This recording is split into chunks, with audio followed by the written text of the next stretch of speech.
Hi viewers, welcome to our channel. ప్రస్తుతం మనతో పాటు టీడీపీ స్పోక్స్ పర్సన్ సూర్యదేవ లత గారు ఉన్నారు. వారితో ఒకసారి మాట్లాడదాం. మేడం నమస్కారం. మేడం నమస్తే. మేడం, ఏపీ నుండి ఐపాక్ టీం సర్ది చెప్పేసింది, వెళ్ళిపోతుంది అని చెప్పేసి వార్తలు వస్తున్నాయి. అయితే ఈ వార్తలు రావడం కొత్త ఏం కాదు. అంతకుముందు జగన్ గారు వెళ్ళక ముందు కూడా ఒకసారి ఐపాక్ని కలిశారు. అక్కడ గెలుపు పట్ల ధీమా వ్యక్తం చేశారు. దానికంటే ముందు కూడా ఐపాక్ వెళ్ళిపోతుందని చెప్పేసి అన్నారు.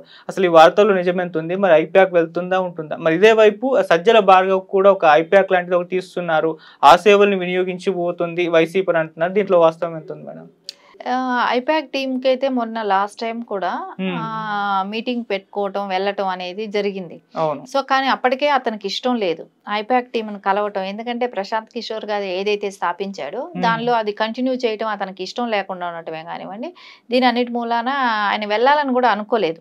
సరే వెళ్ళారు. వెళ్ళిన తర్వాత ఏమో అక్కడ వాళ్ళతో ఉండటం కానివ్వండి, తర్వాత వాళ్ళందరినీ కూడా ఇది ఐపాక్ అనేది ఉండట్లేదు, తీసేయటం జరుగుతుంది, మీ అందరూ కూడా వెళ్ళిపోవాల్సిందని కూడా చెప్పటం జరిగింది.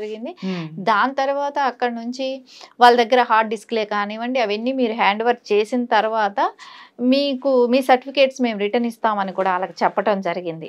సో ఇవన్నీ కూడా వాళ్ళతో ముందే మాట్లాడటం జరిగింది. కానీ వాళ్ళకి కూడా ఐపాక్ టీం వాళ్ళకి కూడా ఏమనిపించిందంటే ఎట్లాగో గెలవదు, రేపు గెలిచినా కూడా ఇది కంటిన్యూ చేస్తాడో లేదో కూడా తెలియదు, వాళ్ళందరూ కూడా వెళ్ళిపోవటానికే ప్రిపేర్ అయిపోయారు.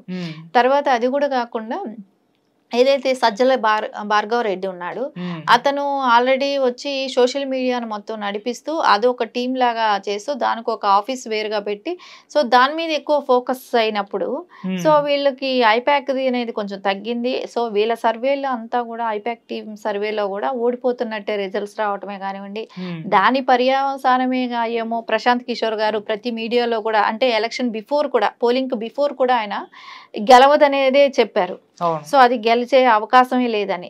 సరే అన్ని మీడియాస్లో కూడా ఆయన అదే చెప్పుకుంటూ రావటం జరిగింది. ఆ ఉద్దేశం అంటే ఆయన దగ్గర పనిచేసిన వాళ్ళని ఎందుకు కంటిన్యూ చేయించాలనే ఆలోచన కూడా జగన్మోహన్ రెడ్డికి ఉండొచ్చు, మేబీ ఉండి వాళ్ళందరినీ పంపించేయాలని కూడా అనుకుని ఉండొచ్చు. సో దానికోసమే సజ్జల భార్గవ్ రెడ్డిని ఎంకరేజ్ చేస్తూ సోషల్ మీడియాని యాక్టివ్ చేయటం జరిగింది. ఖచ్చితంగా వీటికి అన్నిటికీ కూడా జగన్మోహన్ రెడ్డికి ఓడిపోవటం ఖాయం అనేది అయితే ఒక పక్క ఒక క్లారిటీ వాళ్ళు పెట్టుకున్న ఐపాక్ టీంలో కూడా వాళ్ళకి అలాంటి డెసిషన్స్ అనేది తెలిసిపోయింది.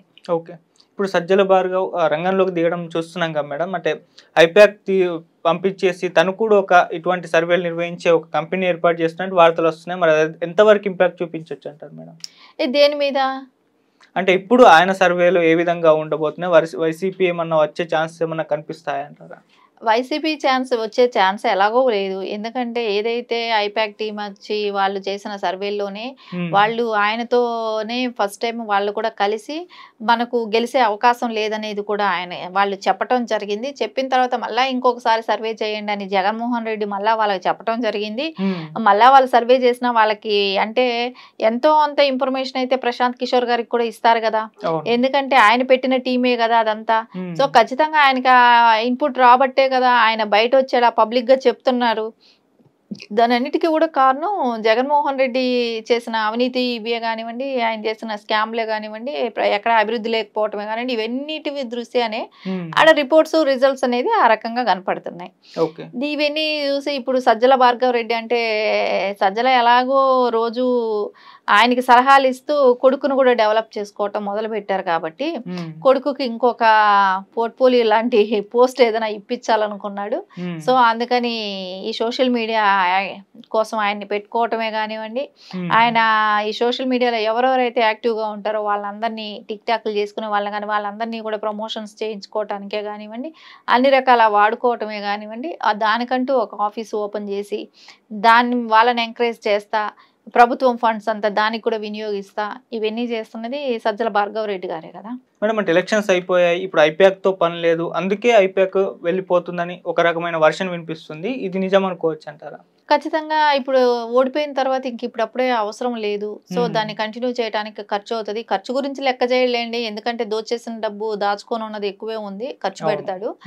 ఖర్చు గురించి కూడా వెనకాడడు. కాకపోతే నేను అనుకోవటం ఏంటంటే ప్రశాంత్ కిషోర్ గారితో వ్యతిరేకత వచ్చింది కాబట్టి, సో ఆయన పెట్టిన టీం కాబట్టి ఆ టీంతో మనకు అవసరం లేదని అనుకొని ఉండొచ్చు. దాన్ని ఫిల్ఫిల్ చేస్తానని సజ్జల భార్గవ్ రెడ్డి ఫిల్ఫిల్ చేస్తాడు అనుకుని ఉండొచ్చు.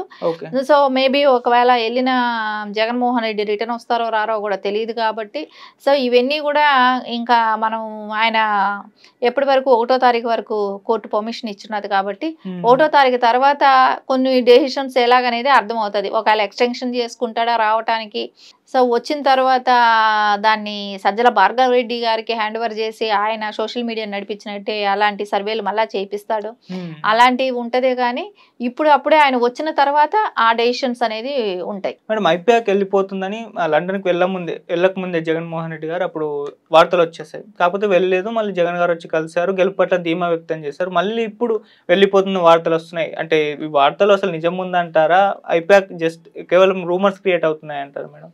ఐపాక్ టీం అయితే వెళ్ళిపోవటం అయితే కన్ఫర్మ్ గానే కనిపిస్తుంది. ఎందుకంటే అక్కడ జగన్మోహన్ రెడ్డికి వ్యతిరేకంగా ఎప్పుడైతే ప్రశాంత్ కిషోర్ గారు అక్కడ చెప్తున్నారో ఓడిపోవటం పక్కా అనేది, సో అదంతా ఎవరు ఇస్తున్నారో ఇన్పుట్ అంతా కూడా వాళ్ళకి ఎట్లాగైనా ఐపాక్ టీం అనేది ప్రశాంత్ కిషోర్ గారితో టచ్ లో ఉంటారు. సో అక్కడ నుంచి ఆయనకి ఆ మెసేజ్ అంతా వెళ్తుంది. సో ఆయనకి అనిపిస్తుంది, జగన్మోహన్ రెడ్డికి ఏమనిపిస్తుంది, నేను ఖర్చు పెట్టి నేను ఇది చేస్తుంటే ఇక్కడ నుంచి మెసేజ్లు అంతా బయట వెళ్ళిపోతున్నాయి అనే ఉద్దేశం ఆయనకు ఉంటది. సో ఖచ్చితంగా నేను గెలుస్తానని ఆయనే చెప్పుకుంటున్నాడు. 151 అంటే ఆ రోజు అక్కడికి వెళ్ళి ఐపాక్ టీం వాళ్ళతో మాట్లాడినప్పుడు అంటే వాళ్ళు బయట చెప్పాల్సింది పోయి ఈయనే చెప్తున్నారు, 151 పైనే మనం గెలుస్తున్నాం, 22 స్థానాలకు పైనే మనం గెలుస్తున్నాం అనే మాట జగన్మోహన్ రెడ్డి చెప్తున్నాడు కానీ మిగతా ఎవరు కూడా చెప్పట్లేదు అక్కడ. సో వీటి అన్ని దృశ్యాలు చూస్తూ ఉంటే ఆయనకి ఐపాక్ టీం అనేది ప్రశాంత్ కిషోర్ గారు పెట్టినది. సో దాని మూలన అది ఉండకూడదు అనేది ఆయనకు ఒక క్లారిటీలతో ఉన్నాడనిపిస్తుంది. కానీ ఇన్ని రోజుల దాకా మరి ఎలక్షన్స్ వరకు అయితే ఐపాక్ టీం తోటే ఉన్నాడు కదా, మనం అప్పటి వరకు ఎందుకు డౌట్ రాలేదు మరి? అంటే వెంటనే అంటే ఆయనతో తేడా వచ్చిన దగ్గర నుంచి వెంటనే సెట్ చేసుకోవడానికి టైం బట్టి ఉంటుంది. అందుకే కదా జగన్మోహన్ రెడ్డి చేసింది ఏంటి, ఈక్వల్ టు సజ్జల భార్గవ రెడ్డిని కూడా ఆయన పెంచుకుంటూ వచ్చాడు. సో ఆయనతో కొన్ని ప్రోగ్రామ్స్ అంటే మనం వైజాగ్ లో సోషల్ మీడియాది ఒక మీటింగ్ పెట్టడం కూడా చూసాం కదా. సో అందరూ అక్కడికి వెళ్ళటం అటెండ్ అవ్వటం అవన్నీ కూడా చూసాం కాబట్టి సైడ్ గా సజ్జల భార్గవ రెడ్డిని కూడా ఆయన పెంచుకుంటూ రావటం జరిగింది.